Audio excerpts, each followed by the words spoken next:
El día que entré en esa sala del tribunal, mi hija Amanda puso los ojos en blanco a su marido, como si yo fuera una simple anciana molesta. Pero cuando el juez me vio, el mundo se detuvo. «¿Doña Blanca?», murmuró, con los ojos muy abiertos. «¿Es usted de verdad?». Todo el tribunal quedó en un silencio absoluto, mientras mi hija y su arrogante esposo intercambiaban miradas de pánico. Pero antes de continuar, asegúrate de ya estar suscrito al canal y escribe en los comentarios ¿desde dónde estás viendo este video? Nos encanta saber hasta dónde llegan nuestras historias. Mi nombre es Blanca, tengo 70 años, y hasta hace 6 meses era solo una abuela común. Todas las mañanas me despertaba a las 5:30 am, preparaba mi café en una taza antigua que mi difunto esposo, Alfredo, me había dado en nuestro 30º aniversario, y regaba mis orquídeas mientras veía el sol salir por la ventana de la cocina. Era una vida simple y predecible, pero llena de pequeñas alegrías que me mantenían conectada a los recuerdos del pasado. Por casi 50 años, fui la madre que sacrificó todo por mi única hija, Amanda. Trabajé como limpiadora durante el día, costurera por la noche, y los fines de semana vendía antojitos caseros en el mercado local. Todo para que Amanda pudiera estudiar en buenas escuelas y tener la vida que yo nunca tuve. Cuando ella se casó con Ricardo, un hombre con ojos fríos y una sonrisa que nunca llegaba a sus ojos, me tragué mi incomodidad y los recibía para el almuerzo del domingo con mis mejores platillos y una sonrisa que escondía mis preocupaciones. Después de la muerte de mi esposo, esperaba que Amanda y yo nos acercáramos. Cuán equivocada estaba. En lugar de encontrar consuelo una en la otra, ella empezó a verme como una carga. Sus visitas se volvieron mecánicas, sus llamadas más raras. La forma en que ella miraba la casa donde la crié, la casa donde dio sus primeros pasos, donde celebramos todos sus logros, cambió completamente. Ya no era un hogar de recuerdos, sino un activo a ser adquirido. La mayor decepción de mi vida sucedió un martes lluvioso de octubre. Yo había preparado bacalao con papas, la receta que a Amanda le encantaba en la infancia. Puse el mantel bordado que hice cuando entró a la universidad y hasta compré un arreglo de flores frescas para la ocasión. Cuando ellos llegaron, Ricardo entró sin tocar, como si ya fuera el dueño de la casa. Se tiró en el sillón que había pertenecido a mi Alfredo y encendió el televisor sin siquiera saludarme. Amanda traía una carpeta de documentos y esa mirada distante que había desarrollado en los últimos años, una mirada que pertenecía a una extraña, no a la niña que un día me tomaba la mano con tanta confianza. «Mamá, necesitamos hablar», dijo con una voz fría que me estremeció hasta los huesos. Se sentó en el borde del sofá, como si no quisiera quedarse ahí por mucho tiempo. «Ricardo y yo decidimos que esta casa es demasiado grande para usted. Ya no puede mantenerla sola». Sentí que mi corazón se apretaba mientras ella continuaba. «Encontramos un gran residencial para personas de su edad. Tendrá compañía, actividades, asistencia médica». «Pero Amanda, esta es nuestra casa», respondí, mi voz fallando. «Aquí está todo lo que construimos, todos nuestros recuerdos». Ricardo interrumpió sin quitar los ojos del televisor. «Los recuerdos están en la cabeza, doña Blanca, no en las paredes. A usted le gustará el residencial, es moderno, tiene jardín». Lo que él no dijo, pero sus ojos calculadores revelaban, era que ellos querían mi casa. La casa que Alfredo y yo construimos con tanto sacrificio a lo largo de décadas.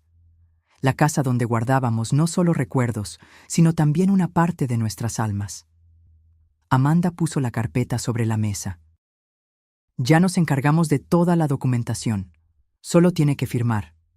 Su voz era mecánica, como si estuviera hablando sobre un contrato cualquiera, no sobre arrancar a su propia madre del único lugar que me quedaba en el mundo. Cuando me rehusé a firmar, el clima cambió rápidamente. Ricardo apagó el televisor y me encaró con una frialdad que nunca había demostrado tan abiertamente. «Doña Blanca», dijo, acomodándose la corbata cara que usaba, «usted necesita ser razonable. No puede seguir viviendo sola. La semana pasada olvidó la estufa encendida. Es peligroso. Aquello era una mentira descarada. Yo nunca había olvidado la estufa encendida en toda mi vida. Pero me di cuenta en ese momento de que ellos estaban dispuestos a inventar cualquier cosa para conseguir lo que querían. En los días que siguieron, intensificaron la presión. Traían agentes inmobiliarios sin avisarme, personas extrañas que medían mis cuartos y hablaban sobre potencial de remodelación, como si yo no estuviera presente. Amanda empezó a empacar mis cosas sin permiso, decidiendo por su cuenta lo que yo necesitaba llevar y lo que podría ser desechado o vendido. «Este vestido es tan viejo, mamá», decía, sosteniendo el vestido azul que usé en el funeral de mi esposo. «No lo va a necesitar en el residencial». Cada objeto que ella desechaba era como si me arrancaran un pedazo de mi historia. Fotografías antiguas, cartas de amor que Alfredo me había escrito, los libros que leíamos juntos en las noches de invierno. Todo eso, para Amanda y Ricardo, era solo estorbo, ocupando espacio en la casa que ellos ya consideraban suya. La gota que derramó el vaso fue cuando Amanda encontró mi joyero. Era una pequeña caja de madera tallada que Alfredo me había dado en nuestro primer aniversario de bodas. Dentro, además de algunas piezas de valor sentimental, estaba el collar de perlas que había pertenecido a mi madre. «Voy a guardarle esto», dijo, poniendo la caja en su bolso. «Estas cosas pueden desaparecer en el residencial». En ese momento, vi en los ojos de mi hija algo que nunca había notado antes: codicia. Pura y simple codicia, disfrazada de preocupación filial. Y por primera vez en mi vida, sentí una rabia que no sabía que era capaz de sentir. Esa noche, sola en mi cuarto mientras escuchaba a Amanda y Ricardo conversando en voz baja en la sala sobre cómo resolver el problema en el que yo me había convertido, lloré como no lloraba desde la muerte de mi esposo. Pero no eran solo lágrimas de tristeza, eran lágrimas de indignación, de revuelta contra la injusticia de ser tratada como un objeto desechable después de una vida entera de dedicación. Fue entonces que tomé una decisión. No me iría sin luchar. No permitiría que borraran mi existencia, que me redujeran a un inconveniente a ser resuelto.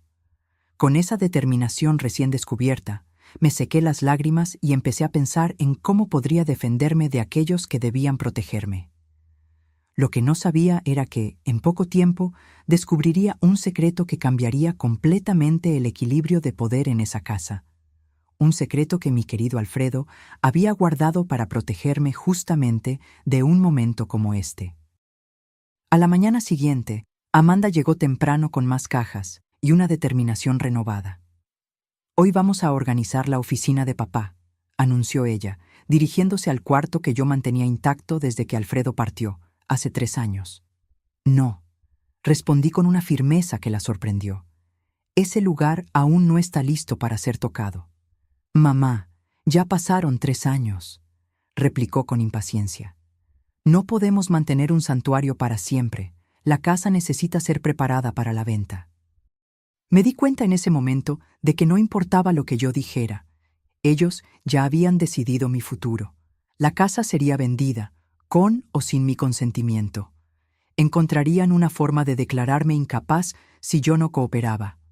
Cuando Amanda salió a buscar más cajas en el auto, entré en la oficina y cerré la puerta con llave. Aquel era el último refugio de los recuerdos de mi esposo, el lugar donde su olor aún flotaba en el aire, donde sus cosas permanecían exactamente como él las había dejado. Pasé los dedos por los libros en el estante, por los papeles organizados meticulosamente en carpetas, por el portarretratos con nuestra foto de bodas. Fue entonces que noté algo a lo que nunca había prestado atención antes. En el último estante de la librería, escondida detrás de una hilera de enciclopedias antiguas, había una pequeña caja fuerte empotrada en la pared. En 47 años de matrimonio, nunca supe de su existencia. Mis manos temblaban mientras yo intentaba imaginar la combinación. Probé nuestra fecha de matrimonio, el cumpleaños de Alfredo, el nacimiento de Amanda. Nada funcionó. Finalmente, en un impulso, intenté la fecha en que nos conocimos. esa tarde lluviosa de domingo en que nos refugiamos bajo el mismo toldo de una pastelería. Para mi sorpresa, la caja fuerte se abrió. Dentro había una carpeta de cuero con las iniciales de Alfredo grabadas en dorado. Al abrirla, encontré documentos que me dejaron sin aliento. Escrituras de propiedades, extractos bancarios de cuentas que yo desconocía, certificados de acciones en empresas de renombre, pólizas de seguros con valores que me hacían dar vueltas la cabeza. Y en medio de todo eso, un sobre sellado con mi nombre escrito en la caligrafía inconfundible de mi esposo. Con las manos temblorosas, abrí el sobre y empecé a leer. Mi querida Blanca, si estás leyendo esta carta, significa que yo ya partí y que tú encontraste lo que guardé para proteger tu futuro. Perdóname por mantener en secreto nuestros verdaderos recursos financieros durante todos estos años. No fue por falta de confianza, sino por precaución. Siempre desconfié de las intenciones de Ricardo. Hay algo en él que me preocupaba desde el principio. Una ambición desmedida que me hizo temer por lo que podría suceder cuando yo ya no estuviera aquí para protegerte. Por eso, monté esta red de seguridad silenciosamente, invirtiendo cada centavo extra que conseguíamos ahorrar. Todo lo que está documentado en esta carpeta te pertenece exclusivamente a ti. Amanda solo tendrá derecho a una pequeña parte si, y solamente si, te cuida con el mismo amor y dedicación que tú siempre tuviste por ella. En caso contrario, tú tienes todo el poder para protegerte. Usa este poder con sabiduría, mi amor, no por venganza, sino para garantizar el respeto que te mereces. En el fondo, Amanda es una buena persona, solo fácilmente influenciable. Pero si necesitas defenderte, ahora tienes los medios para hacerlo. Con todo mi amor, para toda la eternidad, Alfredo. Las lágrimas corrían por mi rostro mientras yo absorbía cada palabra. Mi Alfredo, siempre tan quieto y discreto, había construido un imperio en silencio para protegerme. Mientras yo creía que vivíamos modestamente, él invertía en propiedades, acciones y negocios que ahora valían una fortuna. Entre los documentos, encontré algo que me dejó con la boca abierta: la escritura del edificio donde Amanda y Ricardo vivían. El apartamento lujoso del que tanto se enorgullecían, que ostentaban como símbolo de su éxito, en realidad me pertenecía. Ellos pagaban alquiler a una administradora que depositaba el valor directamente en una cuenta a mi nombre, cuenta que yo ni siquiera sabía que existía. Había más. Alfredo poseía acciones en la empresa donde Ricardo trabajaba. No eran acciones menores, sino una participación significativa lo suficiente para influir en decisiones importantes, incluso sobre el futuro de empleados como mi yerno. Sentada en el suelo de la oficina, rodeada de papeles que representaban más dinero del que yo jamás imaginé poseer, me reí entre lágrimas. Amanda y Ricardo creían que me estaban echando de mi casa para quedársela, sin tener idea de que esta casa era la más pequeña de mis propiedades. Los golpes insistentes en la puerta me trajeron de vuelta a la realidad. «Mamá, abra esa puerta ahora mismo», gritaba Amanda. Rápidamente, guardé los documentos más importantes en mi bolso y devolví el resto a la caja fuerte, cerrándola cuidadosamente. Cuando abrí la puerta, Amanda me miró con irritación. «¿Qué está haciendo usted encerrada aquí adentro?» Solo me despedía. Respondí con una calma que la desconcertó. «Tienes razón, Amanda. Quizás sea hora de seguir adelante». Ella me estudió con desconfianza, pero luego su rostro se suavizó, creyendo que yo finalmente había cedido. «Me alegro de que haya entendido, mamá. Verá que es lo mejor para todos». Sí, estuve de acuerdo, sosteniendo firmemente mi bolso donde guardaba los documentos que lo cambiarían todo. Estoy segura de que cada uno tendrá exactamente lo que se merece. Esa noche, mientras Amanda y Ricardo celebraban su aparente victoria con una botella de vino caro en la sala, yo hice una llamada a un número que encontré entre los contactos de Alfredo. La doctora Elena Viana, abogada. «Doctora...» «¿Elena? Mi nombre es Blanca Mendonza. viuda de Alfredo Mendonça. Necesito su ayuda con algunos asuntos urgentes relacionados con mi herencia. Cuando colgué el teléfono, miré la fotografía de Alfredo en la mesita de noche y sonreí. Siempre lo supiste, ¿no, mi viejo? Siempre supiste que este día llegaría. Por primera vez en meses, dormí profundamente, no con la resignación de quien fue derrotada, sino con la tranquilidad de quien finalmente encontró su fuerza. La doctimo. Elena Viana era exactamente como Alfredo la describió en sus notas. Una mujer de mediana edad con ojos perspicaces que no dejaban escapar ningún detalle. Cuando entré en su oficina, 3 días después, ella ya había analizado copias de los documentos que le envié por correo electrónico y montado una estrategia preliminar. Doña Blanca, dijo después de ofrecerme un café, su esposo fue extremadamente meticuloso. Todos los documentos están en orden, las inversiones fueron hechas de forma legal y el testamento es absolutamente incontestable. Usted es, sin duda, una mujer muy rica. Esas palabras sonaban extrañas para mí, que siempre viví contando centavos para llegar a fin de mes. Pero la abogada continuó, mostrándome un informe detallado de todos mis activos. Lo más interesante, observó, es que su esposo estructuró todo de forma que su hija y yerno no puedan impugnar. La cláusula de comportamiento en el testamento es particularmente ingeniosa. Ellos solo tendrían derecho a una parte de los bienes si la cuidaran a usted con amor y respeto. Considerando lo que usted me contó sobre los intentos de ellos de removerla de su propia casa, podemos argumentar con facilidad que esa cláusula fue violada. ¿Qué debo hacer ahora?, pregunté, aún intentando absorber la magnitud de la situación. Elena se inclinó hacia adelante con un brillo determinado en los ojos. Primero, no firme absolutamente nada que ellos le pongan delante. Segundo, necesito que usted mantenga la apariencia de que aún no descubrió nada. Cuanto más se expongan, mejor para nuestro caso. ¿Y en cuanto a la casa? Déjelos pensar que vencieron, por ahora.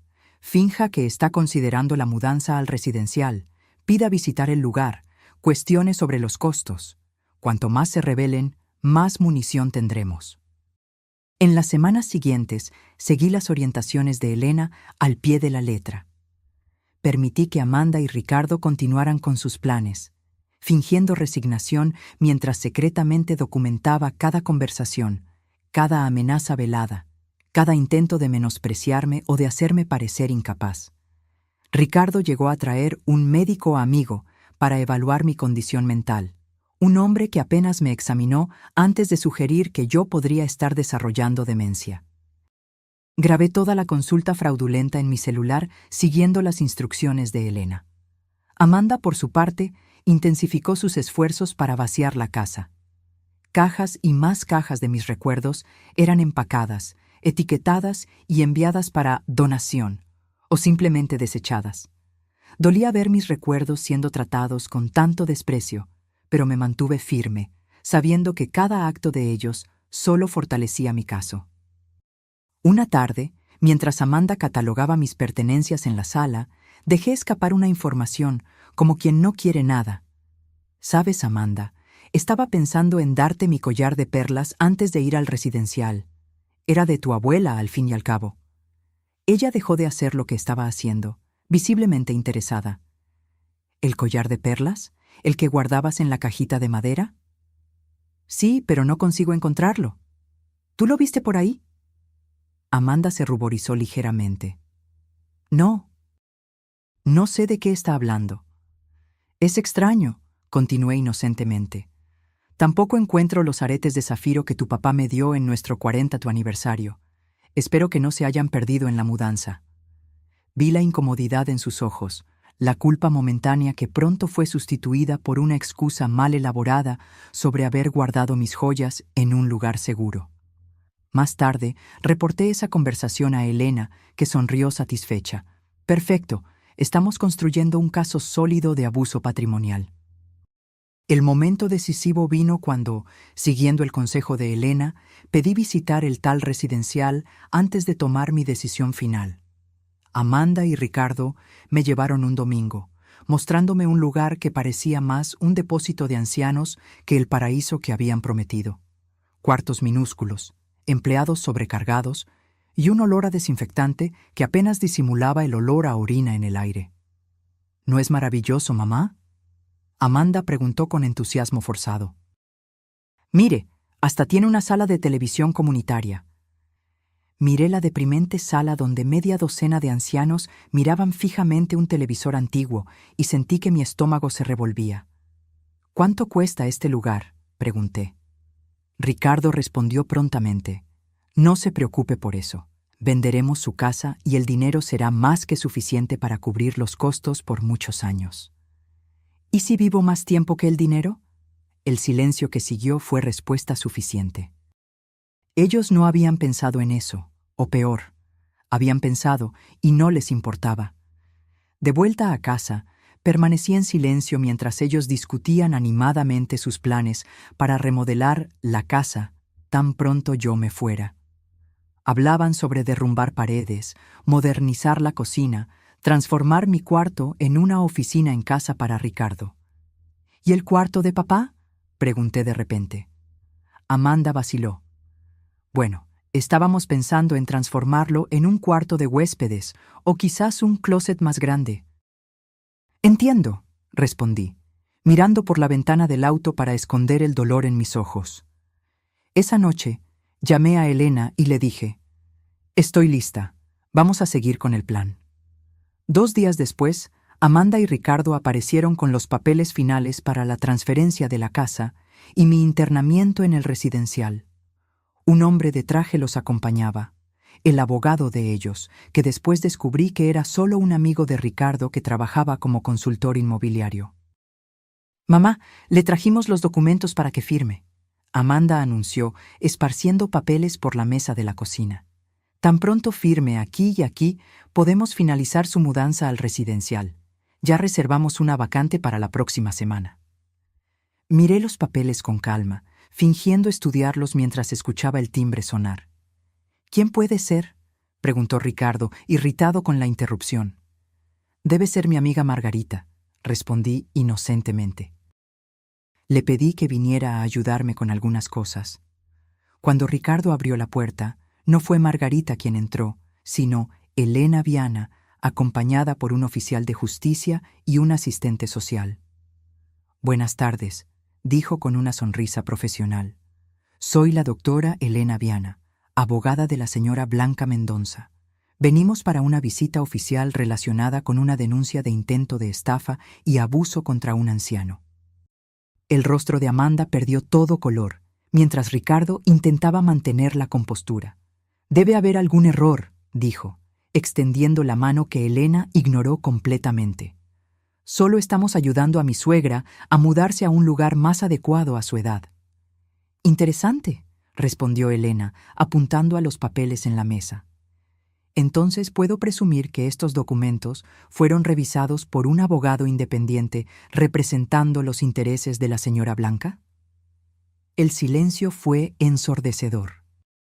«También me gustaría informar», continuó Elena, «que tenemos razones para creer que joyas y objetos de valor pertenecientes a la señora Blanca fueron removidos de esta residencia sin su autorización. El oficial de justicia posee un mandamiento para verificar esos artículos». Fue entonces que vi algo que nunca olvidaré. El momento exacto en que mi hija se dio cuenta de que su plan se estaba desmoronando.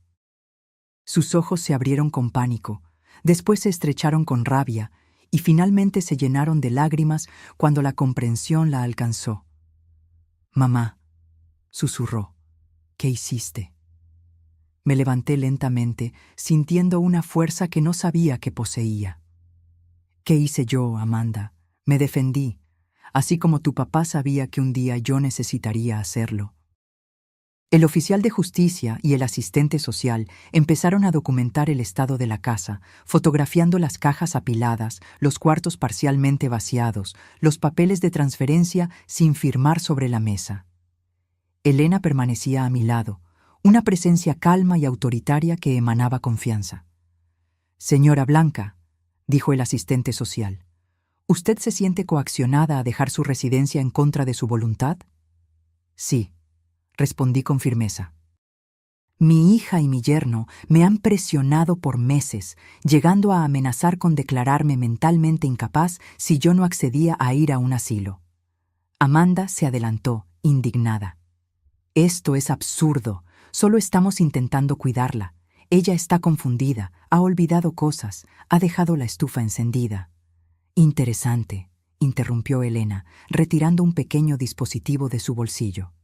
«Tengo aquí grabaciones de los últimos 2 meses que contradicen esa afirmación, incluyendo una conversación donde el señor Ricardo admite haber inventado el incidente de la estufa para convencer a la señora Amanda de que su madre no podría más vivir sola». Ricardo palideció. «Eso es ilegal. Usted no puede grabar personas sin consentimiento». «En realidad», Elena sonrió, «la señora Blanca grabó conversaciones en su propia casa, donde ella tiene todo el derecho de proteger sus intereses. Además, tenemos informes médicos recientes atestando su plena capacidad mental, realizados por profesionales independientes, no por amigos médicos traídos por el señor». El asistente social hizo anotaciones en su tabla, mientras el oficial de justicia continuaba su trabajo metódico. Amanda se desplomó en una silla, llorando abiertamente ahora. «Mamá, ¿por qué está haciendo esto con nosotros? Somos su familia». «¿Familia?», repetí, sintiendo una mezcla de tristeza e indignación. «¿Fue como familia que empacaste mis recuerdos como si fueran basura? ¿Fue como familia que tomaste las joyas de tu abuela sin permiso? ¿Fue como familia que tú y Ricardo planearon abandonarme en un asilo de 5ª categoría para quedarse con mi casa?» «No es así», sollozó. «Ricardo me convenció de que era lo mejor para usted. Él dijo que usted estaba perdiendo la memoria, que era peligroso que usted viviera sola». «¿Y tú le creíste a él en vez de confiar en tu propia madre?», pregunté, sintiendo que mi corazón se rompía de nuevo. «¿Me conoces tampoco así?». Ricardo, dándose cuenta de que la situación estaba fuera de control, intentó recuperar la autoridad. «Esto es un malentendido que podemos resolver en familia. No necesitamos abogados u oficiales de justicia. Doña Blanca, siempre quisimos lo mejor para usted». «¿Lo mejor?», Elena intervino. «Como los intentos de transferir la propiedad de la casa al nombre de la señora Amanda, antes incluso de la mudanza de la señora Blanca al residencial, o los retiros no autorizados de la cuenta bancaria de la señora Blanca en los últimos meses». Los ojos de Amanda se abrieron. «No sé de qué está hablando, mamá. Juro que no tomé su dinero». «No, tú no lo tomaste», respondí con calma. «Pero Ricardo sí. Tengo extractos bancarios mostrando transferencias hechas con mi tarjeta a una cuenta conjunta de ustedes, en fechas en las que yo ni siquiera estaba en casa». Ricardo se ajustó la corbata, visiblemente incómodo. «Debe haber algún error». «No hay error alguno», continué, sintiendo una extraña calma envolverme. «Así como no es error que ustedes pensaban que yo era una anciana pobre e indefensa, fácil de manipular y desechar. Pero hay algo que ustedes no saben». Caminé lentamente hasta mi bolso y retiré una carpeta de documentos que Elena había preparado para mí. «Tu papá, Amanda, no era solo el contador discreto que conociste. Él construyó, silenciosamente, un imperio financiero a lo largo de los años, y te lo dejó todo a ti». Puse sobre la mesa escrituras de propiedades, certificados de acciones, extractos bancarios con valores que hacían que los ojos de Ricardo se abrieran con incredulidad y codicia. «¿Este edificio en la Avenida Paulista?», señalé una de las escrituras. «Es mío, así como el terreno en la costa que ustedes visitaron el verano pasado, creyendo que pertenecía a su jefe, Ricardo». Amanda tomó los papeles con manos temblorosas. «No puede ser verdad». «Es verdad», confirmó Elena. «Y hay más. ¿El apartamento donde ustedes viven? También le pertenece a la señora Blanca». Ustedes pagan alquiler a una administradora que deposita el valor directamente en una cuenta a nombre de ella. Ricardo se tambaleó como si hubiera recibido un puñetazo. Esto es imposible. ¿Y esas acciones de la empresa donde usted trabaja, Ricardo? Las que fueron compradas por un inversionista anónimo hace 5 años y que garantizaron su ascenso, también son mías. El silencio que siguió fue absoluto. Ricardo parecía haber envejecido 10 años en 10 minutos. Amanda me miraba como si estuviera viendo un fantasma. ¿Por qué papá nunca nos lo contó? Ella finalmente preguntó, su voz casi inaudible. Porque él no confiaba en las intenciones de Ricardo, y por lo visto, estaba en lo correcto al ser precavido. Ricardo intentó una última maniobra desesperada. Doña Blanca, podemos resolver esto. Obviamente hubo un malentendido. No sabíamos de estos recursos, solo estábamos preocupados por su seguridad. Si usted tiene tantos medios, podemos encontrar un lugar mejor, más lujoso. No estoy interesada en ningún lugar mejor, respondí firmemente. Esta es mi casa, y aquí me voy a quedar. ¿Y en cuanto a nuestro apartamento? Amanda preguntó, con lágrimas corriendo por su rostro. ¿Nos va a desalojar? Eso depende, respondí, sintiendo una mezcla de dolor y determinación. ¿De cuánto ustedes están dispuestos a aprender sobre respeto, dignidad y amor verdadero? Elena entonces tomó la palabra. Mientras tanto, tengo aquí una orden judicial temporal impidiendo que cualquiera de ustedes remueva más artículos de esta casa o intente transferir su propiedad. También solicitamos la devolución inmediata de todos los bienes ya removidos, especialmente las joyas de familia y documentos personales. Amanda se derrumbó en sollozos, mientras Ricardo permanecía paralizado, como si intentara procesar toda la información que acababa de recibir. El oficial de justicia continuaba su trabajo, fotografiando metódicamente cada cuarto, cada documento, cada prueba de lo que había sucedido en esa casa. Yo sugiero, dijo Elena con voz firme, que ustedes dos salgan ahora y piensen muy bien sobre sus próximos pasos. Estamos preparados para llevar este caso adelante, con todas sus consecuencias legales, a menos que lleguemos a un acuerdo que respete integralmente los derechos y deseos de la señora Blanca. Ricardo finalmente recuperó la voz, pero ya no era el hombre arrogante que yo conocía. Había miedo en sus ojos. ¿Cuánto vale todo esto?, preguntó, haciendo un gesto en dirección a los documentos. Elena sonrió fríamente. Mucho más de lo que usted jamás podría pagar en una vida entera de trabajo, señor Ricardo. Ahora sugiero que ustedes se retiren. Cuando la puerta se cerró detrás de ellos, sentí que mis piernas flaqueaban. Elena me amparó hasta el sofá, donde me desplomé, exhausta emocionalmente. Usted fue muy valiente, dijo, sentándose a mi lado. No todos tendrían la fuerza para enfrentar a la propia familia de esa manera. No sé si fue coraje o desesperación, confesé, observando al asistente social aún haciendo anotaciones. Nunca quise llegar a este punto. Desafortunadamente, muchas veces son los que más amamos, los que más nos lastiman, Elena respondió. Pero ahora usted está en control. ¿Qué desea hacer a seguir? Miré alrededor de la sala, a las paredes que presenciaron tantos momentos de mi vida, a los espacios vacíos donde antes había fotografías y recuerdos. Quiero recuperar mis cosas, respondí con firmeza. Y después, quiero que Amanda entienda exactamente lo que ella hizo. No por venganza, sino porque ella necesita aprender. En los días que siguieron, recibí llamadas desesperadas de Amanda. Al principio, las ignoré todas, siguiendo el consejo de Elena para mantener distancia hasta que los aspectos legales fueran resueltos. Ricardo, por otro lado, desapareció completamente. Supe después que él había pedido licencia en el trabajo y viajado para resolver asuntos personales. Una semana después de la confrontación, Elena me trajo noticias. Recibimos una propuesta de acuerdo, dijo, entregándome una carpeta. Su yerno está dispuesto a devolver todas sus posesiones, reconocer públicamente que usted está en pleno dominio de sus facultades mentales y renunciar a cualquier reivindicación sobre su casa o patrimonio.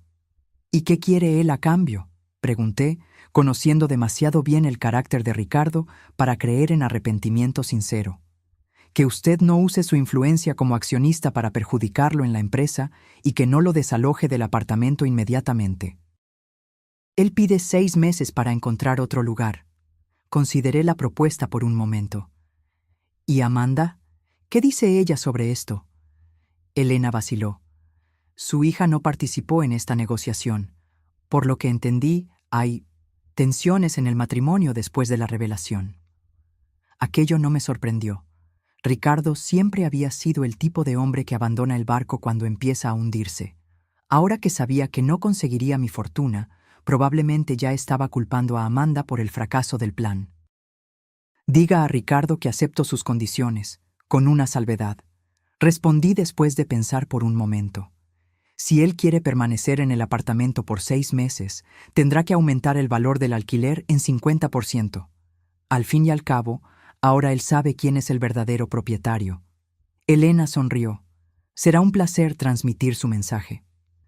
2 semanas después, recibí una visita inesperada. Amanda estaba en mi puerta, sola, con ojeras profundas y el rostro marcado por noches de insomnio. ¿Puedo pasar?, preguntó tímidamente, tan diferente de la mujer arrogante que había intentado echarme de mi propia casa. Abrí la puerta en silencio y la dejé pasar. Ella cargaba 2 grandes cajas que puso cuidadosamente sobre la mesa de la sala. Sus joyas, dijo con voz embargada. Todas ellas, y también sus álbumes de fotografía, las cartas de papá, todo lo que yo tomé. Abrí la primera caja y ahí estaban, intactos, los tesoros de mi vida. El collar de perlas de mi madre, los aretes que Alfredo me había dado, el anillo de compromiso con el pequeño zafiro que él ahorró por 1 año para comprar. Ricardo y yo nos separamos. Amanda dijo abruptamente, rompiendo el silencio. Él me culpó por todo. Dijo que yo debería haber notado que papá nunca viviría tan modestamente si no tuviera algo escondido. No respondí, solo continué verificando el contenido de las cajas, asegurándome de que todo estaba allí. «Mamá», continuó, la voz temblorosa, «sé que no merezco su perdón. Lo que hicimos, lo que yo permití que fuera hecho, es imperdonable. Pero necesito que usted sepa que yo realmente creí que estaba haciendo lo correcto». Finalmente levanté los ojos hacia ella. Y lo correcto era sacarme de mi casa, desechar mis recuerdos como basura, tratarme como una niña senil. No, admitió, lágrimas corriendo libremente. Ricardo me convenció de que usted estaba empeorando, que era peligroso que usted viviera sola. Él inventó historias sobre usted olvidando cosas, dejando la estufa encendida. Y yo le creí a él en vez de confiar en mi propia madre. ¿Por qué, Amanda?, pregunté, sintiendo el peso de décadas de amor aparentemente desperdiciado. Después de todo lo que hice por ti, después de todos los sacrificios, ¿cómo pudiste creer que yo merecía ser tratada de esa manera? Ella se sentó en el sofá, pareciendo más pequeña y más frágil de lo que jamás la había visto. «Porque era más fácil», confesó finalmente. «Era más fácil creer que usted necesitaba ayuda que admitir que yo me había casado con un hombre que solo se preocupaba por dinero y estatus. Era más fácil fingir que estábamos cuidándola que enfrentar la verdad sobre lo que nos habíamos convertido». Su rostro se contorsionó con vergüenza genuina. Cuando Ricardo sugirió por primera vez que vendiéramos la casa, yo dije que no. Entonces él empezó a plantar dudas en mi cabeza, pequeñas semillas de preocupación sobre su salud mental, su capacidad de vivir sola. Y yo dejé que esas semillas crecieran porque, en el fondo, quería la casa. Quería transformarla, modernizarla, borrar las marcas del pasado que me hacían sentir culpable por no ser la hija que debería ser. Sus palabras me golpearon como una revelación. No era solo codicia, era culpa, era el deseo de borrar las evidencias de todo lo que yo había hecho por ella, todo lo que ella no conseguía retribuir. ¿Y ahora? Pregunté. ¿Qué quieres de mí, Amanda? Ella se secó las lágrimas con el dorso de la mano, como hacía cuando era niña. Nada. No merezco nada de usted. Solo vine a devolverle lo que es suyo y a decir que, aunque usted nunca me perdone, yo sé lo que hice y voy a pasar el resto de la vida intentando ser una persona mejor. Miré a mi hija, pues, a pesar de todo, ella aún era mi hija. Y vi algo que no veía en años: honestidad. No la manipulación calculada que Ricardo había perfeccionado, ni la falsa preocupación que ella había exhibido en los últimos meses, sino vulnerabilidad genuina. ¿Dónde estás viviendo?, pregunté. Con una amiga por ahora. Estoy buscando un apartamento pequeño que pueda pagar con mi salario. Asentí, absorbiendo la información. ¿Y el apartamento? Ricardo está allá, ella respondió. Él se quedó con casi todo en el acuerdo de separación. Dijo que era lo mínimo que yo podía hacer después de arruinar nuestros planes. No pude evitar sonreír con la ironía. Ricardo continuaba siendo Ricardo, hasta el final. Amanda, dije finalmente, no puedo prometer que las cosas volverán a ser como antes. Rompiste algo profundo entre nosotras y va a tomar tiempo, si es que algún día sucede, reconstruir esa confianza. Ella asintió, aceptando mis palabras sin protesta. Pero, continué, tu papá creía que en el fondo tú aún eras la niña que él crió. Él creía que podrías encontrar tu camino de vuelta a la persona que deberías ser. Papá siempre fue mejor en ver el bien en las personas que yo, ella murmuró. Sí, estuve de acuerdo. Y quizás yo necesite aprender a tener un poco más de esa fe. No la perdoné ese día. No la invité a volver a casa, ni prometí olvidar lo que había sucedido.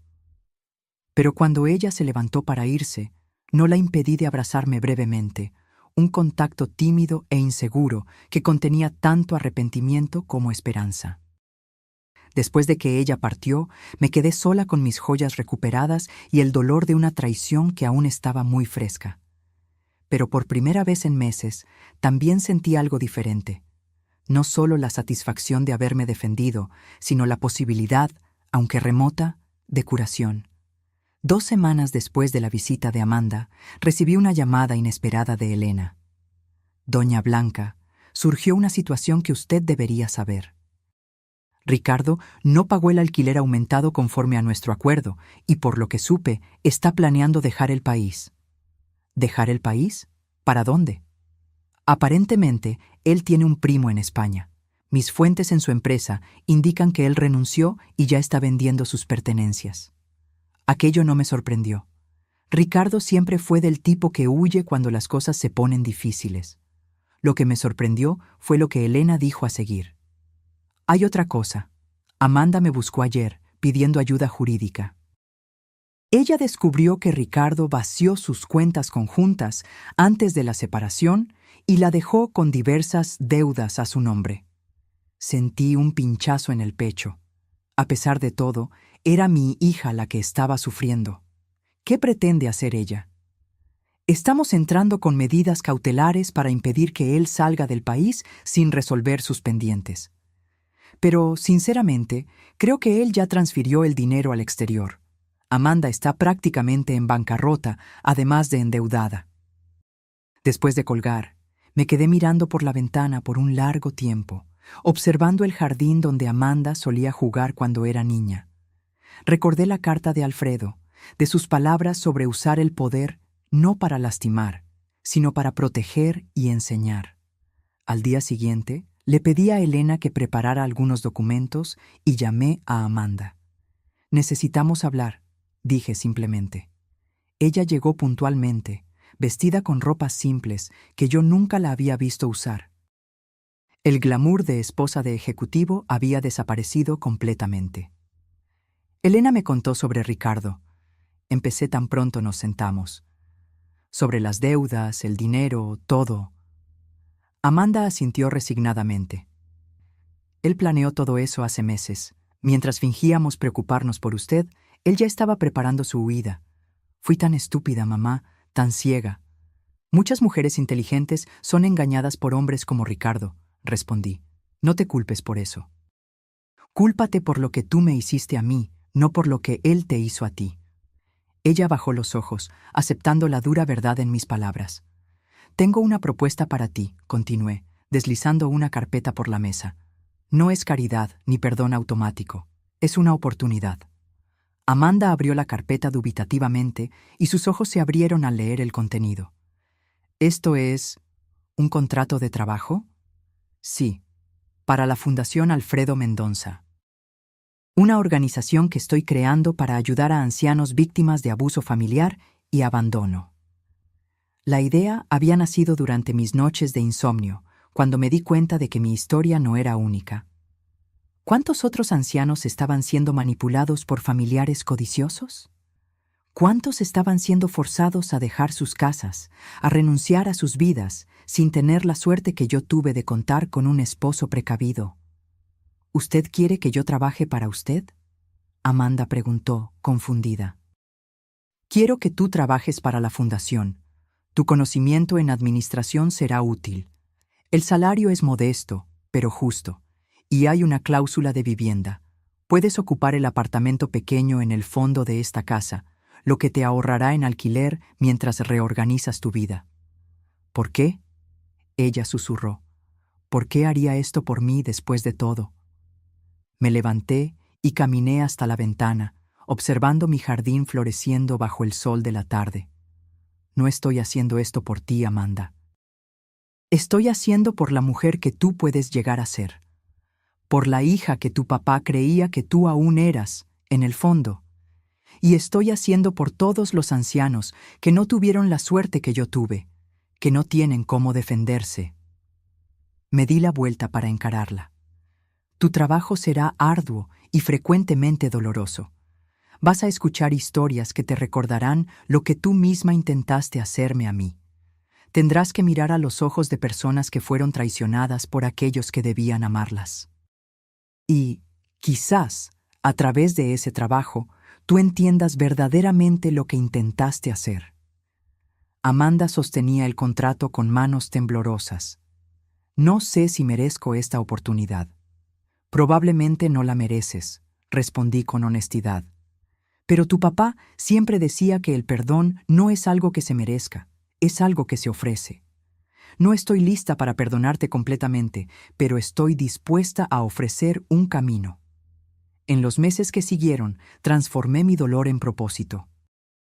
Con la ayuda de Elena, creé la Fundación Alfredo Mendonça, usando parte de la fortuna que mi esposo había acumulado para defender a aquellos que no podían defenderse solos. Compramos una casa grande, cerca de la mía, y la transformamos en un centro de apoyo jurídico y emocional para ancianos en situación de vulnerabilidad. Amanda, fiel a su palabra, trabajaba incansablemente. Al principio, los otros empleados de la fundación la trataban con desconfianza. Todos conocían nuestra historia, que yo nunca intenté esconder. Pero con el tiempo, su dedicación genuina empezó a ganar respeto.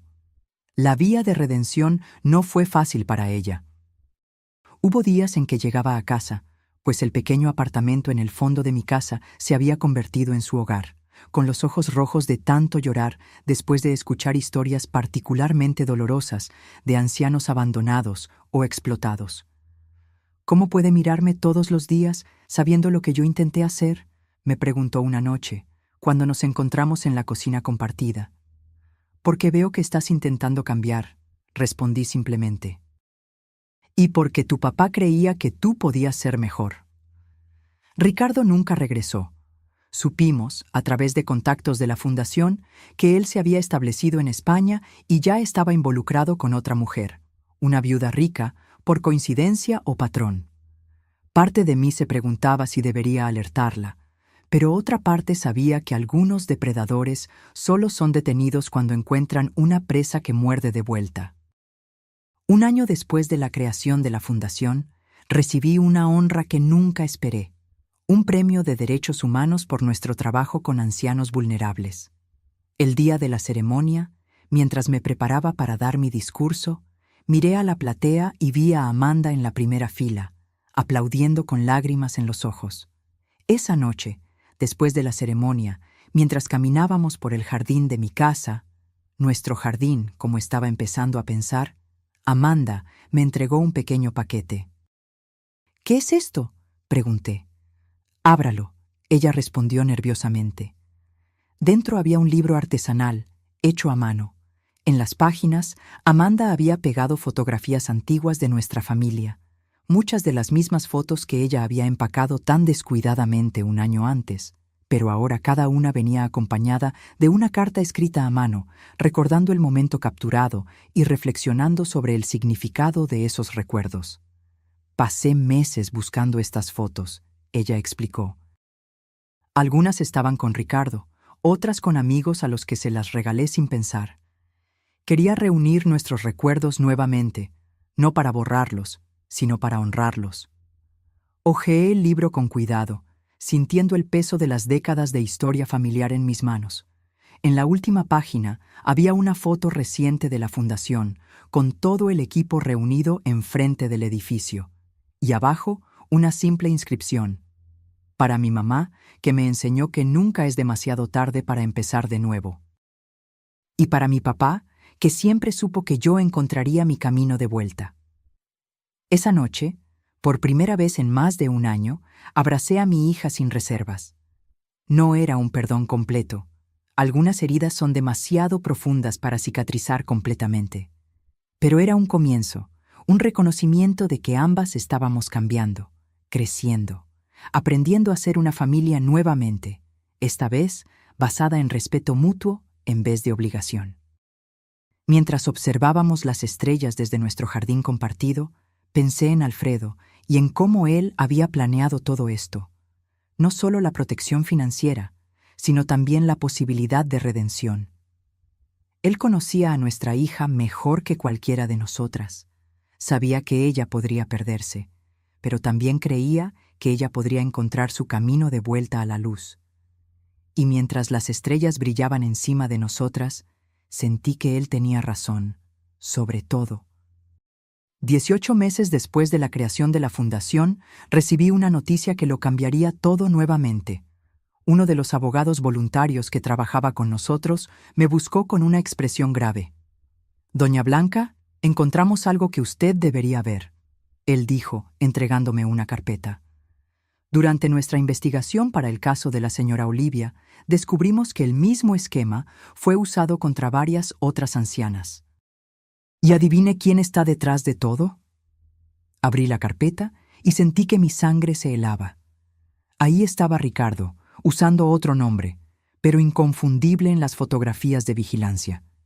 Él había regresado a Brasil secretamente y estaba operando un esquema sofisticado para engañar a viudas ancianas, haciéndolas firmar documentos que transferían sus propiedades a empresas fantasma.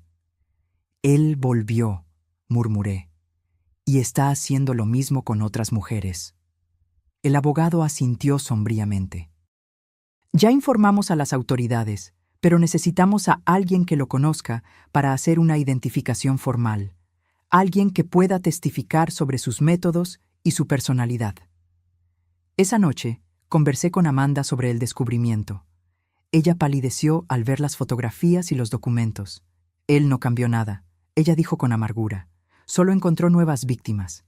Las autoridades quieren que testifiquemos contra él, expliqué. Yo ya decidí que voy, pero tú no necesitas involucrarte si no quieres. Amanda me miró con una determinación que me recordó a mí misma. No, mamá, necesito hacer esto. Necesito enfrentarlo, no solo por nosotras, sino por todas esas mujeres. En las semanas siguientes, trabajamos con la policía y el Ministerio Público, proporcionando testimonios detallados sobre los métodos de Ricardo, las manipulaciones sutiles, las pequeñas mentiras que gradualmente escalaban para fraudes completos. Amanda, en particular, fue crucial al explicar cómo él la había convencido a participar en el plan contra mí. Cómo él plantaba dudas e inseguridades, cómo él gradualmente aislaba a sus víctimas. Cuando el día del juicio finalmente llegó, sentí una ansiedad que no experimentaba desde la confrontación en mi casa. El tribunal estaba lleno. Nuestro caso había recibido atención de los medios, en parte debido al trabajo de la Fundación, que ahora era conocida nacionalmente por su lucha contra el abuso financiero de ancianos. Cuando entré en el tribunal con Amanda a mi lado, sentí que todas las miradas se volteaban hacia nosotras. Las víctimas más recientes de Ricardo estaban sentadas juntas, mujeres con edades entre 65 y 85 años, todas con historias dolorosamente semejantes a la mía. Ricardo fue traído esposado, vistiendo un traje usado que contrastaba con la elegancia que siempre había exhibido. Cuando sus ojos se encontraron con los míos, vi un destello de rabia rápidamente sustituido por aquella máscara de encanto calculado que él usaba también. El momento decisivo vino cuando el juez entró en la sala. Mi corazón casi se paró cuando lo reconocí. Juez Enrique Méndez, anunció el oficial de justicia. Era el joven abogado que había trabajado como pasante en el tribunal décadas atrás, cuando yo era secretaria allí. El mismo hombre tímido que yo había alentado cuando todos los demás lo trataban con desdén. El muchacho para quien yo llevaba café en las noches en que él trabajaba hasta tarde, estudiando para exámenes. Él no me reconoció inmediatamente, ocupado con los procedimientos iniciales. Pero cuando llegó mi turno de testificar, y yo dije mi nombre, vi sus ojos levantarse de los papeles con una expresión de sorpresa y reconocimiento. «¿Doña Blanca?», él preguntó, ajustándose los lentes como si no pudiera creer lo que veía. «¿Blanca Almeida de la Secretaría del Tribunal Regional?». «Sí, su señoría», respondí con una pequeña sonrisa. «Ha pasado mucho tiempo». El juez sonrió brevemente antes de retomar su expresión profesional. «Ciertamente ha pasado. Por favor, continúe con su testimonio».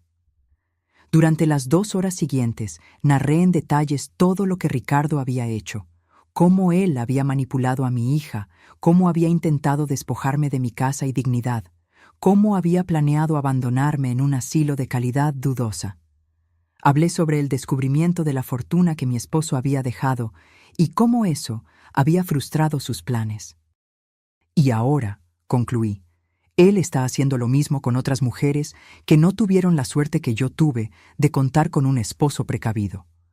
Cuando terminé, la abogada de Ricardo se levantó para el contrainterrogatorio, intentando pintarme como una señora confundida que había imaginado persecución donde había solo preocupación familiar. «Señora Blanca», ella preguntó con falsa simpatía, «¿no es verdad que usted estaba teniendo lapsos de memoria en la época? ¿Que usted a veces olvidaba dónde ponía las cosas, dejaba la estufa encendida?» «No», respondí firmemente. «Nunca tuve tales problemas. Su cliente inventó esas historias para convencer a mi hija de que yo necesitaba ser internada». «¿Y cómo puede usted tener tanta certeza de eso, si tenía problemas de memoria?». Ella insistió con una sonrisa condescendiente. «Objeción, su señoría», intervino el fiscal, argumentativa. «Aceptada», respondió el juez Enrique. «Abogada, reformule su pregunta». Pero antes de que ella pudiera hacerlo, pedí permiso para responder. «La señora pregunta cómo puedo tener certeza. Puedo tener certeza porque tengo informes médicos completos realizados después del intento de mi yerno de declararme incapaz. Puedo tener certeza porque tengo grabaciones de él admitiendo que inventó esos incidentes. Y puedo tener certeza porque a los 70 años de edad aún consigo recordar el primer día en que el hoy juez Enrique Méndez entró en el tribunal como pasante, vistiendo un traje azul marino que le quedaba demasiado grande en los hombros, cargando una carpeta de cuero sintético que había ganado de su madre como regalo de graduación. Todo el tribunal se quedó en silencio. El juez Enrique me miraba con una mezcla de sorpresa y emoción. Me acuerdo de cada detalle de ese día, así como me acuerdo de cada detalle del día en que mi yerno y mi hija intentaron convencerme de que yo ya no era capaz de cuidarme a mí misma. Mi memoria, señora abogada, está perfectamente intacta. El silencio que siguió fue roto solo por el sonido de la pluma del juez rasgando algo en su libreta de anotaciones. Amanda testificó enseguida, con una valentía que me llenó de orgullo.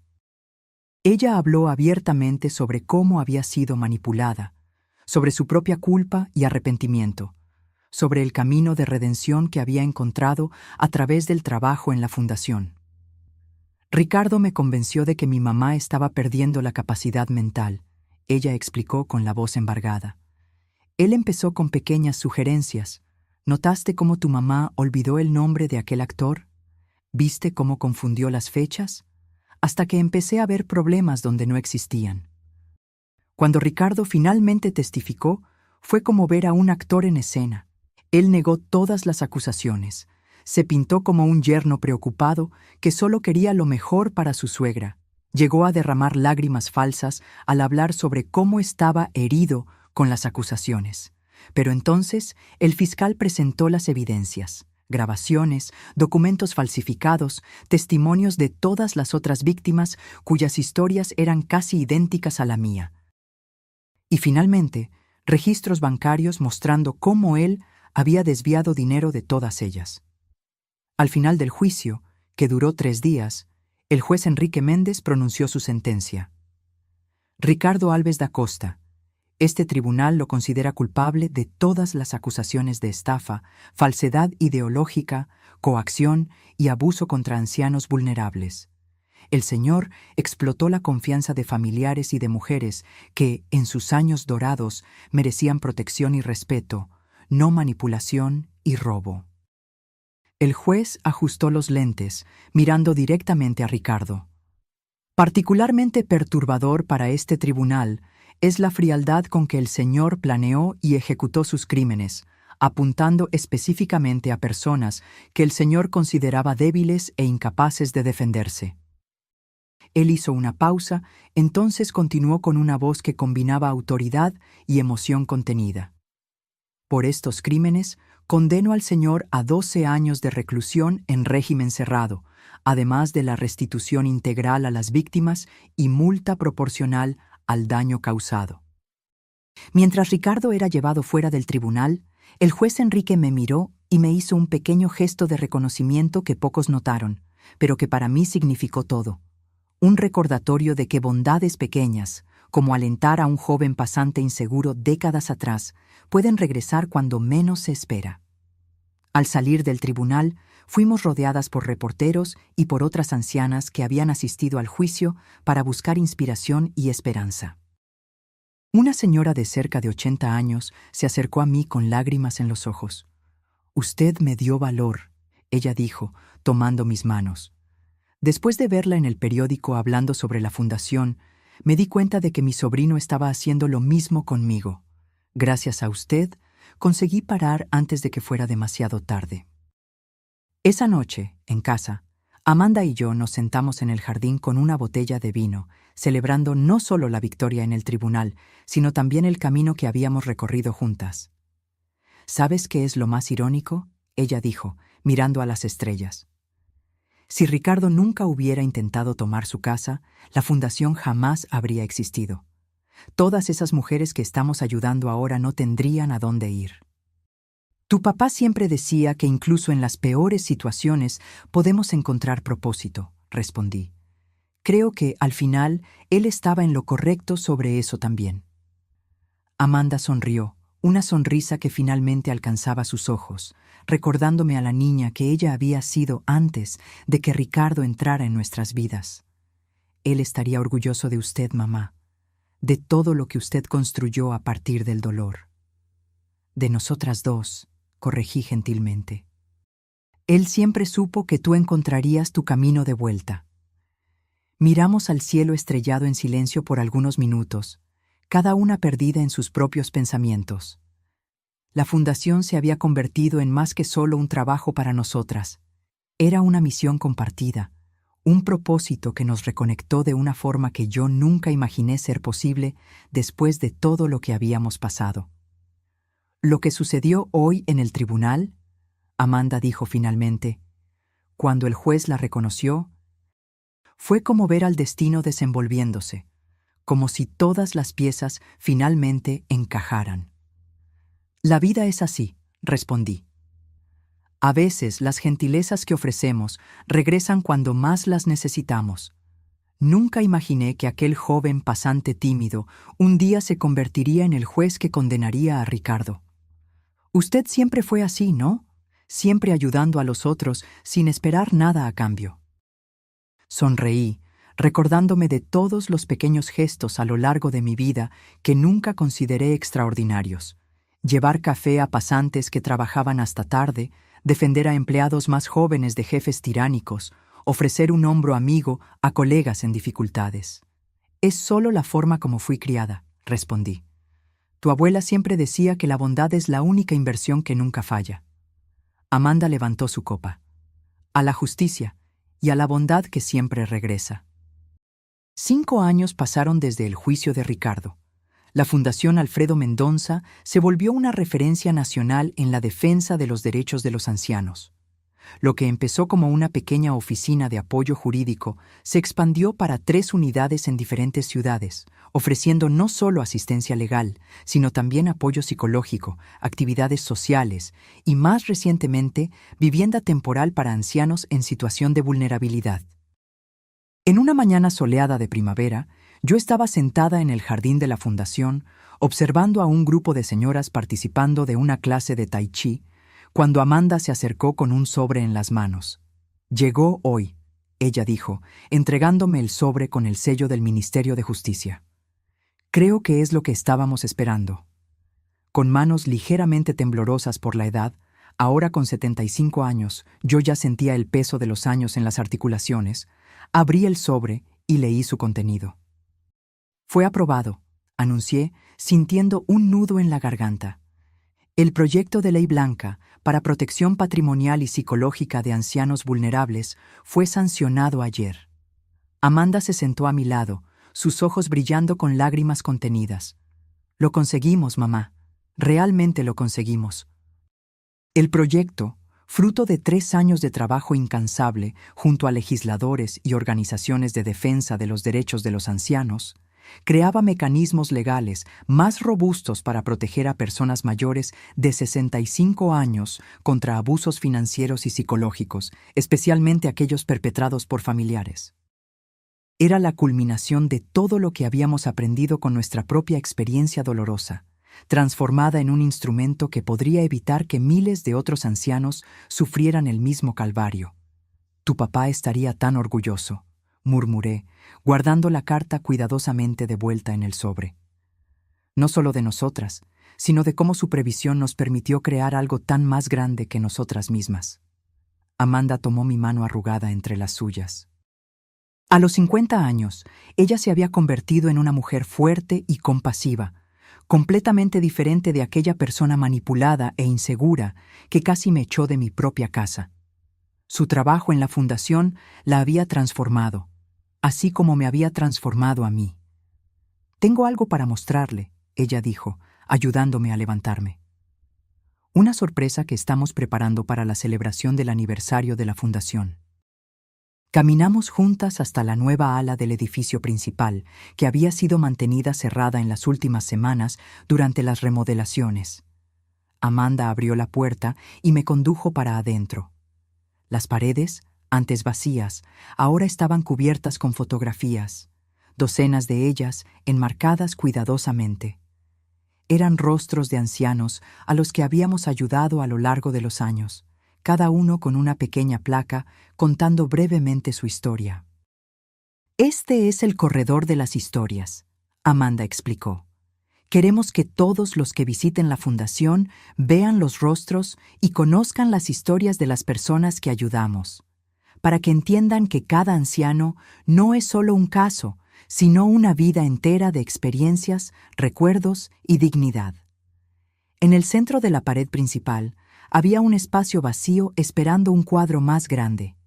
Y aquí, ella continuó, irá su fotografía, mamá, con la historia que empezó todo esto. Sentí que mis ojos se llenaban de lágrimas. No sé si merezco un lugar de destaque así. Al fin y al cabo, tuve suerte. Muchos otros no tienen la protección que Alfredo me dejó. Es exactamente por eso que su historia necesita ser contada, Amanda insistió. Para mostrar que resistir es posible, que nunca es demasiado tarde para defenderse y que incluso las peores traiciones pueden eventualmente llevar a algo bueno. Caminamos lentamente por el corredor, parando para leer algunas de las historias. La señora Olivia, 82 años, que recuperó su casa después de que el sobrino intentó venderla sin su consentimiento. El señor Alberto, 77 años, que escapó de un matrimonio abusivo después de décadas de manipulación psicológica. La señora Carmen, 90 años, que denunció a los hijos por apropiación indebida y ahora daba conferencias sobre independencia financiera en la tercera edad. Todas esas personas, dijo Amanda, encontraron su voz y su fuerza porque usted encontró la suya primero. Esa noche, después de un día cansado pero gratificante, regresé a mi casa, la misma casa que casi perdí 5 años antes. Amanda ahora vivía en una casita propia cerca de la fundación, pero aún cenábamos juntas regularmente y, los domingos, ella venía a tomar desayuno conmigo, retomando una tradición que habíamos perdido durante los años difíciles. Me senté en el porche con una taza de té, observando el jardín que Alfredo tanto amaba y que ahora estaba más bonito que nunca. Las orquídeas florecían en abundancia, cuidadas por mis manos que, aunque más lentas con la edad, aún sabían exactamente cuánta agua y sol cada planta necesitaba. Pensé en cómo mi vida había cambiado completamente en estos últimos años. De la casi tragedia de perder mi casa y dignidad, surgió un propósito que nunca imaginé tener. De la traición de mi única hija, nació una reconciliación más profunda y verdadera de lo que nuestro relacionamiento anterior jamás había sido. En la mesa al lado de mi sillón estaba el viejo joyero que Amanda había intentado llevarse, ahora devuelto y restaurado. Lo abrí y tomé el collar de perlas de mi madre, pasando los dedos por las cuentas lisas y brillantes. Mañana lo usaría en la ceremonia de conmemoración del aniversario de la fundación, donde sería anunciado oficialmente el proyecto de ley blanca. Un pequeño sobre en el fondo de la caja me llamó la atención. Lo abrí y encontré una nota escrita a mano por Amanda.